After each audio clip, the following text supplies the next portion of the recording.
Hello friends, welcome back to English with Asha ma'am. आज मैं आपके लिए न्यूज़पेपर एडिटोरियल में से ये वाला आर्टिकल लेके आई हूँ। हेडिंग है इसकी अनदर जॉब स्कैम, एक और नौकरी का घोटाला। ये डिटेल में पढ़ेंगे। बहुत ही अच्छे एडवांस लेवल के वर्ड मीनिंग्स हैं, साथ ही में ग्रामर स्ट्रक्चर भी देखेंगे और पूरे आर्टिकल को रीड करके कॉम्प्रिहेंड करेंगे, पूरी तरीके से डिटेल में समझेंगे। ओवरऑल वीडियो आपके लिए बहुत ही हेल्पफुल रहेगा। इसी के साथ वीडियो को लाइक कर दीजिए, अगर आप चैनल पे नए हैं सब्सक्राइब कर लीजिए और नोटिफिकेशन भी ऑन कर लीजिए। तो आइए शुरू करते हैं। आज हम पहले स्टार्ट करेंगे वोकैबुलरी, बिकॉज पहले हम जान लेते हैं डिफिकल्ट वर्ड मीनिंग्स कौन कौन से आने वाले हैं हमारे आर्टिकल में। फर्स्ट है इरोड। इट मीन्स नष्ट करना, किसी भी चीज को धीरे धीरे नष्ट कर देना, उसको बोलते हैं इरोड। इरोड का सिनोनिम मीन्स सिमिलर मीनिंग हो गया डिमिनिश, किसी चीज के महत्व को घटाना, कम कर देना। दूसरा है कोरोड, इसका मीनिंग भी है नष्ट कर देना, नष्ट हो जाना। इसके एंटोनिम ऑपोजिट मीनिंग हो गए स्ट्रेंथन, मजबूत करना, बिल्ड, बनाना। सेंटेंस में समझ लेते हैं। Corruption will Erode public trust in government institutions. Corruption, भ्रष्टाचार, विल इरोड मीन्स नष्ट कर देगा, पब्लिक ट्रस्ट जनता का विश्वास या भरोसा, इन गवर्नमेंट इंस्टीट्यूशंस सरकारी संस्थानों में। भ्रष्टाचार से सरकारी संस्थानों पर से जनता का भरोसा उठ जाएगा या खत्म हो जाएगा। नेक्स्ट वर्ड है इरेगुलरिटीज। इरेगुलरिटीज मीन्स अनियमितताएं, द स्टेट और क्वालिटी ऑफ बीइंग इरेगुलर। आप इसको अव्यवस्था भी बोल सकते हो या विषमता। इसके सिनोनिम सिमिलर मीनिंग्स हो गए समानार्थक। एनॉमलीज, जो कि नॉर्मल से अलग हो, एनॉमली, असामान्यता। और नेक्स्ट है डिस्क्रेपेंसीज। डिस्क्रेपेंसीज समान चीजों में या समान बातों में अंतर होना, उसको बोलते हैं discrepancy. A difference between two things that should be the same. Antonym हो गया इसका कंसिस्टेंसी, समान रूप से बने रहना, या आप बोल सकते हो सामंजस्य। फिर है यूनिफॉर्मिटी, ये भी इसका एंटोनिम है, समानता या एक रूपता। सेंटेंस में समझते हैं। The irregularities in the exam process led to widespread protests. Exam process means परीक्षा की प्रक्रिया में जब irregularities हुई, अनियमितताएं हुई, तो उसकी वजह से it led to widespread means हर तरफ, व्यापक, protest means विरोध। परीक्षा की प्रक्रिया में अनियमितताओं की वजह से व्यापक विरोध हुआ। नेक्स्ट है अकाउंटेबिलिटी। अकाउंटेबिलिटी मीन्स जवाबदेही या आंसरेबल भी बोल सकते हो। इसके सिनोनिम्स है रिस्पॉन्सिबिलिटी, जिम्मेदारी, आंसरेबिलिटी। और अकाउंटेबिलिटी का ऑपोजिट वर्ड एंटोनिम हो गया इररिस्पॉन्सिबिलिटी, गैर जिम्मेदारी, नेग्लेक्ट, किसी चीज के ऊपर ध्यान न देना, नजरअंदाज करना या किसी चीज की उपेक्षा करना। सेंटेंस में देखिए, ensuring accountability is crucial for rebuilding trust. Ensuring सुनिश्चित करना, अकाउंटेबिलिटी जवाबदेही, आंसरेबिलिटी इज क्रूशियल इंपॉर्टेंट है, फॉर रीबिल्डिंग फिर से निर्माण करना, ट्रस्ट विश्वास। अगर विश्वास का फिर से निर्माण करना है तो उसके लिए अकाउंटेबिलिटी, किसी को तो अकाउंटेबल होना पड़ेगा, इसीलिए अकाउंटेबिलिटी को सुनिश्चित करना बहुत इंपॉर्टेंट है, क्रूशियल है। नेक्स्ट है एस्पिरेंट्स मीन्स आकांक्षी, अभिलाषी भी बोल सकते हैं, महत्वाकांक्षी भी बोल सकते हैं। A person who wants to win a competition और get into an important position, aspirants. इसी के सिनोनिम्स हो गए एप्लीकेंट्स, कैंडिडेट्स। इसका एंटोनिम नहीं है कोई। अब इसको सेंटेंस में समझते हैं। Thousands of aspirants applied for the government job openings. Aspirants यहाँ पे उम्मीदवार भी बोल सकते हैं कि हजारों उम्मीदवारों ने, यहाँ है अप्लाइड फॉर जॉब, तो हम बोल सकते हैं कि आवेदन किया था सरकारी नौकरी के लिए। नेक्स्ट टर्म है हमारी स्टैक्ड अगेंस्ट, विच मीन्स विरोध में होना, ऑपोजिट या ऑपोजिशन में होना, विरोध में होना। इसके सिनोनिम्स हो गए डिसएडवांटेजियस या बायस्ड, और बायस्ड अपने पहले ही पढ़ा है ये वाला वर्ड, विच मीन्स पक्षपाती होना, किसी एक की तरफ झुकाव होना, बायस्ड। इसी का ऑपोजिट मीनिंग एंटोनिम हो गया न्यूट्रल एंड फेयर। न्यूट्रल जो किसी की साइड भी नहीं लेता, और फेयर जो कि जस्ट होता है, जस्टिस में बिलीव करता है। अब इसका सेंटेंस देखिए, the system seemed to be stacked against ordinary candidates. System means प्रणाली, सीम्ड टू बी ऐसा प्रतीत हो रहा था, seemed to be, stacked against means विरोध में थी, विपक्ष में थी, ऑर्डिनरी कैंडिडेट्स आम उम्मीदवारों के। सो ये जो सारे सेंटेंसेस हैं वो हम आज के टॉपिक से रिलेटेड ही पढ़ रहे हैं ताकि इजीली हमको समझ में आ जाए। नेक्स्ट वर्ड है स्कैम, घोटाला।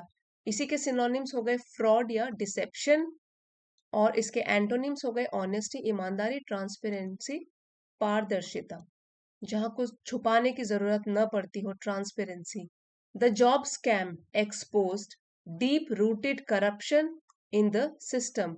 ये जो जॉब स्कैम था, नौकरी घोटाला था, इसने एक्सपोज हो गया कि उसने उजागर कर दिया डीप रूटेड, जो कि गहराई से जमा हुआ है, जिसकी जड़ें जम गई है हमारी सोसाइटी में। सो डीप रूटेड यहाँ करप्शन की बात हो रही है कि गहरी जड़ें जमा चुके भ्रष्टाचार को उसने उजागर कर दिया। जो नौकरी का घोटाला था, उसने सिस्टम में गहरी जड़ें जमा चुके भ्रष्टाचार को उजागर कर दिया, एक्सपोज कर दिया। क्रेडिबिलिटी, क्रेडिबल से बना है क्रेडिबिलिटी, जिस पर विश्वास किया जा सके। यहाँ पे क्रेडिबिलिटी हो गया विश्वसनीयता, और इसी के सिनोनिम्स हो गए ट्रस्ट वर्दीनेस एंड रिलायबिलिटी। किसी के ऊपर ट्रस्ट किया जा सके, रिलाय किया जा सके, भरोसा किया जा सके। सेकंड है रिलायबिलिटी, ये भी वही हो गया कि जिस पर हम रिलाय कर सके, भरोसा कर सके, विश्वास कर सके। इसका ऑपोजिट है डाउट, शक, अनट्रस्टवर्दीनेस।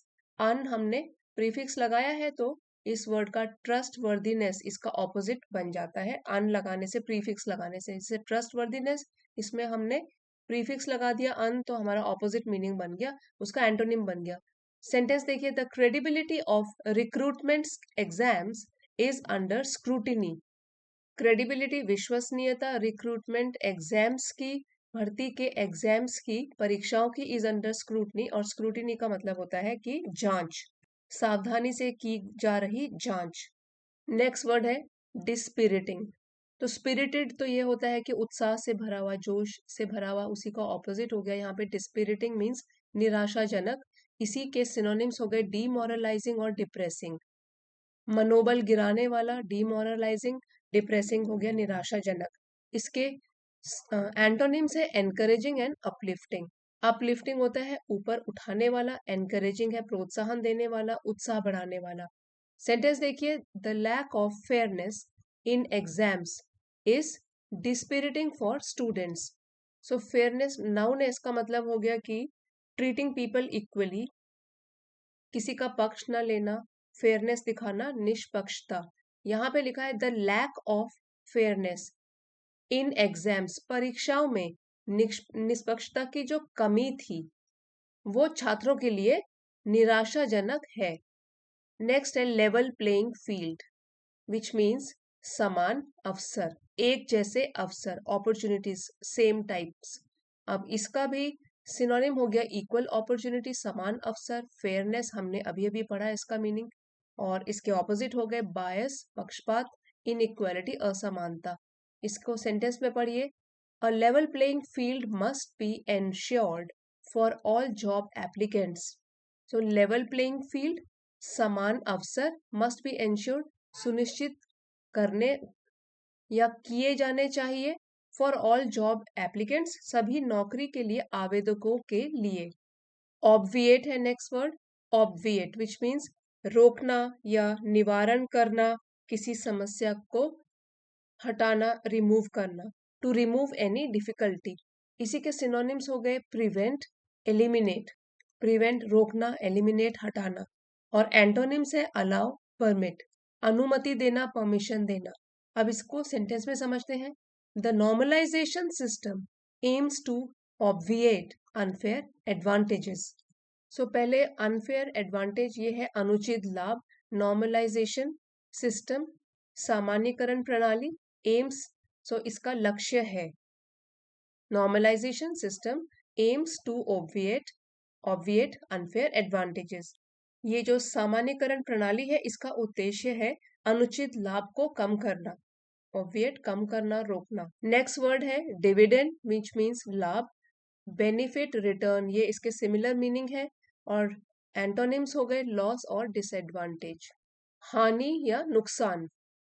सेंटेंस देखिए, a large working age population can be a dividend for the economy if opportunities are expanded. Opportunities अवसर, अगर अवसरों का विस्तार किया जाए, एक्सपैंड किया जाए अवसरों को, और लोगों को भी अवसर दिए जाए, तो क्या होगा? A large working age population, population means जनसंख्या, आबादी, और वर्किंग एज हुई जो कामकाजी उम्र वाले लोग होते हैं, जो कि बहुत ज्यादा हैं। Large working age population, it can prove as a dividend means उससे लाभ हो सकता है किसी भी जगह के, किसी भी देश की अर्थव्यवस्था पर। चलिए अब इस आर्टिकल को डिटेल में समझते हैं, और वही वाले वर्ड मीनिंग्स दोबारा से आएंगे, इसलिए इसको थोड़ा सा जल्दी मैं एक्सप्लेन करूंगी। एलिज्ड irregularities in job exam in UP will erode public trust. So alleged का मतलब है कि प्रूव तो नहीं हुआ है लेकिन फिर भी माना जाता है, ठीक है। asserted to be true or to exist. So हम यहाँ कह सकते हैं जो भी कथित irregularities, अनियमितताएं हैं in job exam in UP, UP में नौकरी परीक्षा में जो भी कथित अनियमितताएं हैं, विल इरोड पब्लिक ट्रस्ट, वो जनता के भरोसे को नष्ट कर देंगी या कम कर देंगी। Probe must be conducted and accountability fixed. Probe means जांच, मस्ट बी कंडक्टेड, जांच करवाई जानी चाहिए, एंड अकाउंटेबिलिटी फिक्स्ड, और कौन जिम्मेदार है, इसका जवाबदेही किसकी है, वो भी तय किया जाना चाहिए। यहां से लेके यहां तक ये भी हेडलाइन का ही हिस्सा है। और जैसे कि हमारी हेडलाइन थी अनदर जॉब स्कैम, जो यूपी में नौकरी घोटाला हुआ था उसी के बारे में हम पढ़ रहे हैं अभी। सो ये हमारे टाइटल का ही एक हिस्सा है कि यूपी में जो नौकरी परीक्षा में कथित अनियमितताएं थी, सो उसमें जनता का भरोसा कम होगा उससे, और जांच होनी चाहिए और जिम्मेदारी भी तय की जानी चाहिए। अब पूरा आर्टिकल यहां से शुरू होता है। A minister's nephew, the son of the legislative council, secretariat in charge, एक मंत्री का भतीजा, विधानसभा के जो सेक्रेटेरिएट इंचार्ज है उनका बेटा, the son and daughter of the department of parliamentary affairs incharge, संसद के जो अफेयर्स इंचार्ज है, और इस डिपार्टमेंट से, पार्लियामेंट्री अफेयर्स इंचार्ज के डिपार्टमेंट से उनके बेटा और बेटी, son and daughter of department of parliamentary affairs in charge. फिर अभी लिस्ट और भी है, the son of a deputy Lokayukta, और डिप्टी लोकायुक्त का बेटा। These are some of the candidates, ये है उन कुछ उम्मीदवारों में से, हु वर सिलेक्टेड, जिनका चयन किया गया था, to fill administrative positions in Uttar Pradesh assembly and legislative council. और ये जो है टू फिल एडमिनिस्ट्रेटिव पोजीशंस, इसका मतलब है कि प्रशासनिक पदों पर नियुक्त होने के लिए, नियुक्त करने के लिए in Uttar Pradesh assembly and legislative council, Uttar Pradesh की विधान परिषद में और विधानसभा में। After at least 2 rounds of tests in 2020-21, कम से कम 2 राउंड की या 2 दौर की परीक्षाओं के बाद, जो कि हुआ था 2020-21 में। And Indian express investigation has revealed that a fifth of the 186 vacancies, Indian express की जो जांच थी उससे ये बाहर आया, रिवील हुआ, उससे ये खुलासा हुआ, दैट की अ फिफ्थ ऑफ 186 कैंडिडेट्स, 186 का 1/5 वैकेंसीज, जो कि वेकेंट पोजीशंस थी, for which approximately 2.5 lakh people had applied, जिन वैकेंसीज के लिए लगभग 2.5 लाख लोगों ने अप्लाई किया था।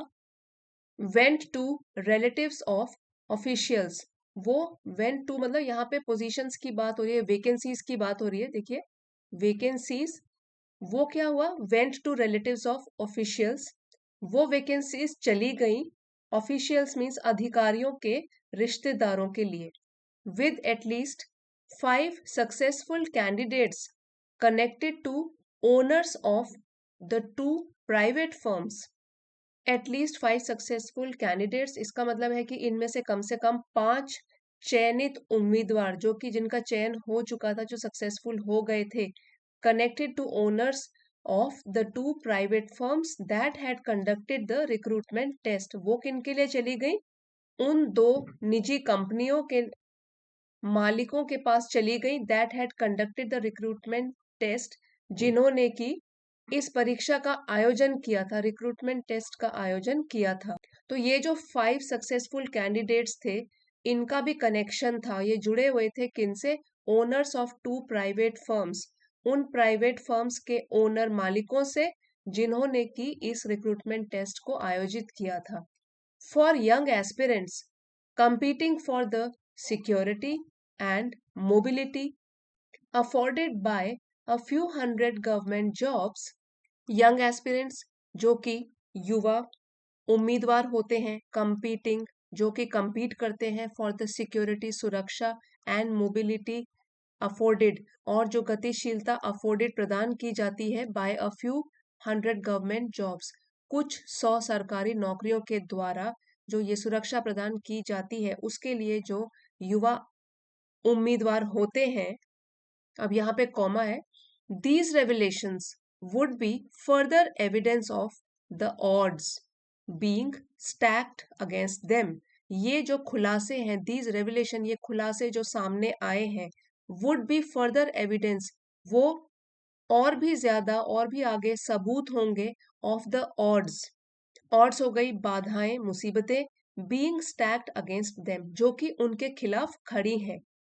As the Allahabad high court observed on September 18, 2023, when hearing a plea by 3 unsuccessful candidates, so यहाँ आप कह सकते हैं कि 18 सितंबर 2023 को अलाहाबाद हाई कोर्ट, इलाहाबाद के उच्च न्यायालय ने 3 असफल उम्मीदवारों की याचिका को सुनते हुए ये कहा कि द प्रोसेस इज, अब कोर्ट्स में है ये, सो उन्हीं के द्वारा कही गई है ये बात, the process is not less than a recruitment scam, कि ये जो पूरी की पूरी प्रक्रिया है, ये किसी नौकरी घोटाले से कम नहीं है। The CBI probe it ordered, so CBI की जांच का जो इस न्यायालय ने आदेश दिया, it was stayed by the supreme court, इस अपील पर सुप्रीम कोर्ट ने रोक लगा दी। Following an appeal by the legislative council, so कह सकते हैं कि विधानसभा परिषद इसकी अपील पर सुप्रीम कोर्ट ने इसे रोक दिया, इस मामले को रोक दिया।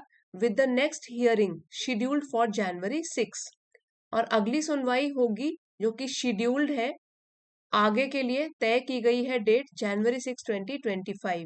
Delays will add to the anxiety and frustration of the youth, इस तरह की जो देरी है, जो अगली डेट्स मिलती जाती हैं, सो डिलेज, इस तरीके की जो देरी है, वो युवाओं में चिंता और हताशा को और भी बढ़ा देगी।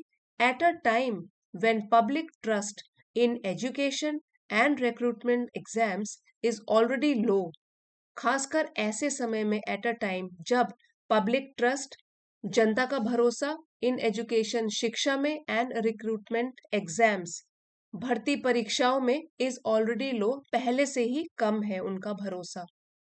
Earlier this year controversies over irregularities in NEET and NET, इसी साल पहले इसी साल पहले controversies over irregularities, controversies means विवाद, और irregularities होता है अनियमितताएं, सो अनियमितताओं के ऊपर जो विवाद उठा था नीट और एनईटी परीक्षाओं को लेकर, सिवियरली बुरी तरीके से dented the credibility of the NTA, national testing agency. इसने एनटीए की क्रेडिबिलिटी, विश्वसनीयता पर भी सवाल खड़े किए।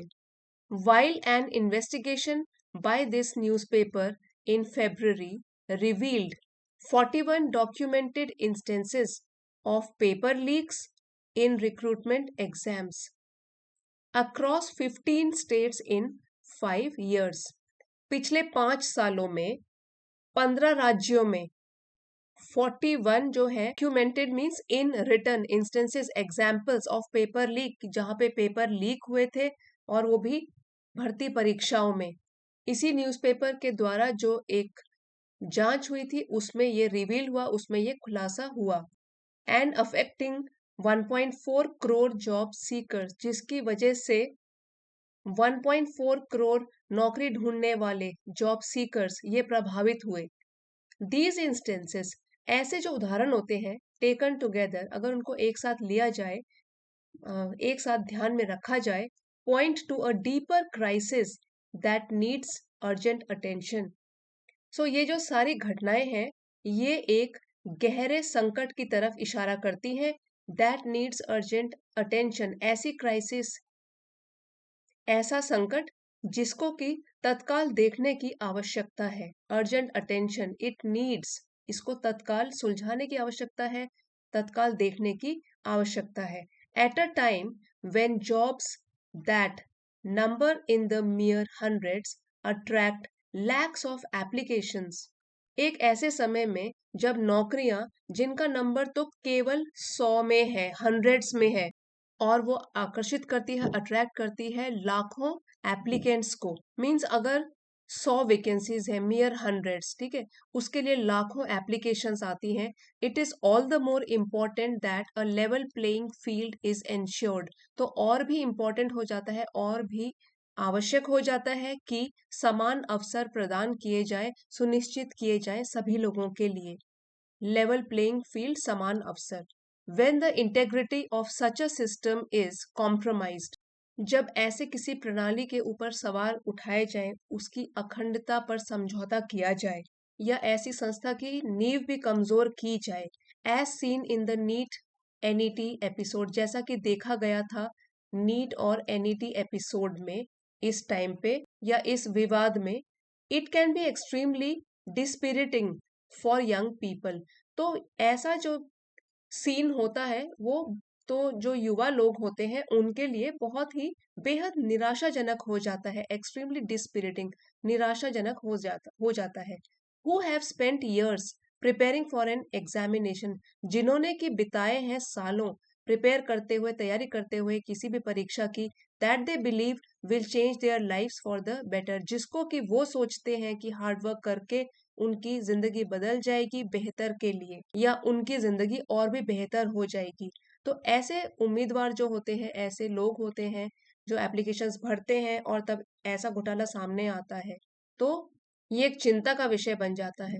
अ probe into these irregularities must be conducted urgently. So ऐसी अनियमितताओं की जांच तुरंत ही शुरू करा देनी चाहिए। एल्स, अदरवाइज क्या होगा, नहीं तो the erosion of already diminishing public trust, नहीं तो ऑलरेडी पहले से ही डिमिनिशिंग, कमजोर होते हुए पब्लिक ट्रस्ट, जो कि समाज का विश्वास है इन द सिस्टम, प्रणाली में, will not be easy to overcome, वो वापस पाना इजी नहीं होगा, आसान नहीं होगा उनका ट्रस्ट फिर से वापस पाना। Consider the protest this week against the Uttar Pradesh public service commission's decision to conduct exams in different shifts. अब प्रोटेस्ट थी, जो विरोध था, उसी को लीजिए इस हफ्ते against the UPPSC's, Uttar Pradesh public service commission का जो फैसला था टू कंडक्ट एग्जाम्स, परीक्षा आयोजित करने का, इन डिफरेंट शिफ्ट्स, अलग अलग शिफ्ट्स में, and using a normalisation system for evaluation to obviate unfair advantage to candidates at any one shift.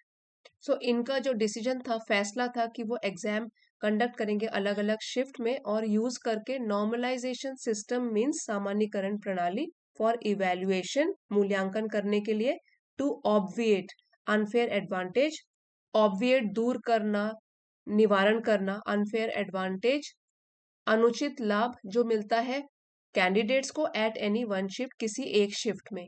So applicants alleged that these complicated procedures would expand the scope for corruption of the process.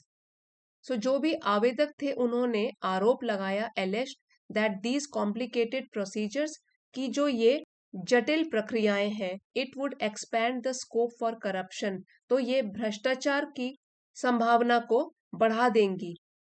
Would expand मतलब बढ़ा सकती है भ्रष्टाचार की संभावना को. Of course the demand supply mismatch is so large that it is open to constant exploitation.